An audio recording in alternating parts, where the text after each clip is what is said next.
Hello and welcome to Media 7. The Dominion Post ran a front page story recently on a study by Massey University economist Greg Clydesdale. The study claims, said the story, that Pacific Islanders were creating, quote, a drain on the economy. It fired up a controversy, one that's been a feature of election years for more than 3 decades. One day, there weren't enough jobs either. The people became angry and violence broke out,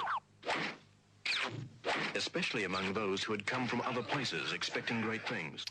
Yes, that was the National Party's infamous 1975 election ad campaign. The response in 2008 was swift. The next day, the newspaper reported the Pacific Island community was, quote, gutted.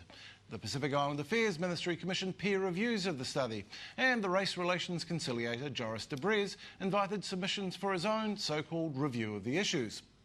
A week after the original story ran, the Dom Post published an angry editorial that accused the Commissioner of a knee-jerk reaction that implied intellectual poverty and concluded like this. De Brez is entitled to his review, but if it does not find that it is totally legitimate for an academic to research immigration policy and for the media to report it, then the review will be flawed. Society is benefited in no way by political correctness taken to extremes. So was it political correctness gone mad yet again, or a newspaper in the corner over a ropey study? We're joined by Dominion Post editor Tim Pankhurst, One News Pacific Island correspondent Barbara Drever, and writer, comic, radio host and recovering journalist Oscar Kitely. Tim, can we start with that editorial? Because I can't see anything in what Joris de Brez said to your paper to warrant that kind of broadside. Well, it looked like you were playing the PC card to shut things down there, frankly. First off, thank you for having me as the token Palangi on this review. I now know what it feels like to be in the minority. No, where we were coming from in that editorial was that we believe that it's important that academics have the freedom to report on their studies without fear of retribution. It's equally important for the media to be able to report that, and in fact our Bill of Rights guarantees that. And I guess this might be a case of PC versus PI. But you used the phrase intellectual poverty merely because he'd said he was going to review the issues. He said he had no quarrel with Clydesdale's right to publish the paper and for it to be reported and discussed. It just seemed like you were protesting too much there, I thought. No, I think that was in the wider context of this being us and Greg Clydesdale of automatically being accused of racism. And whenever any contentious... You're the ones who used those words first, though. No, I don't believe we are. You set yourselves up as the victim, Tim. You did. No, it was Greg Clydesdale who said, I will be accused of racism. In your newspaper. And sure enough he was, and so were we in letters to the editor for running the article.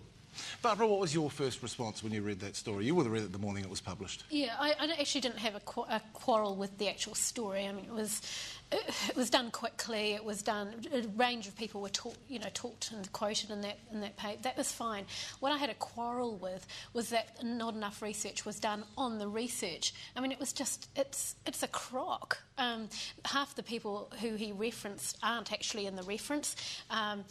Except his own paper on the Beatles, which I notice he references. I don't know why, but it's there. There's mistakes, there's spelling mistakes, there's a whole raft of things wrong with it. Well, actually, we should probably ask him that. What was it in that story that warranted front-page treatment that week? What merit was there in the story? We didn't play it. We went to do the story, but we couldn't stack it up that night. And I know that the New Zealand Herald made a similar decision. What merited the front-page treatment? I'm not sure that they did, but... it's news. I mean, if an academic puts his head up like this and it's going to get kicked in our small society, then we're not going to decide, well, hey, this is too contentious, this might upset some people, so therefore we shouldn't run it. If we did that, then our news pages would be empty. Oscar, what was your response? Yeah, you were pretty forthright when you talked to our researcher. Don't you have a responsibility, Tim, to recognise that it would be fairly inflammatory? It's damning of a complete culture of people and therefore warrants further investigation. I noticed not many other news outlets chose to carry that story, but there it was. And sure, you had Winnie Laban and everybody else saying, oh, but the report's this, it's bad, it's bad. You know, no one reads the denials. They just read the headline and then they pretty much turn to the back page. Well, underneath the headline, it had the comment from Winnie Laban, Pacific Affairs Minister, as a subhead. So if people didn't get past that, they wouldn't have got to the article itself. There was also Tina Pereira in there. We also ran a response from Colin Tukitonga,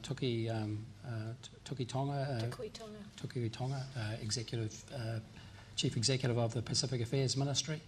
Mr Clydesdale set out to facilitate debate. He's certainly done that, and that's part of our role.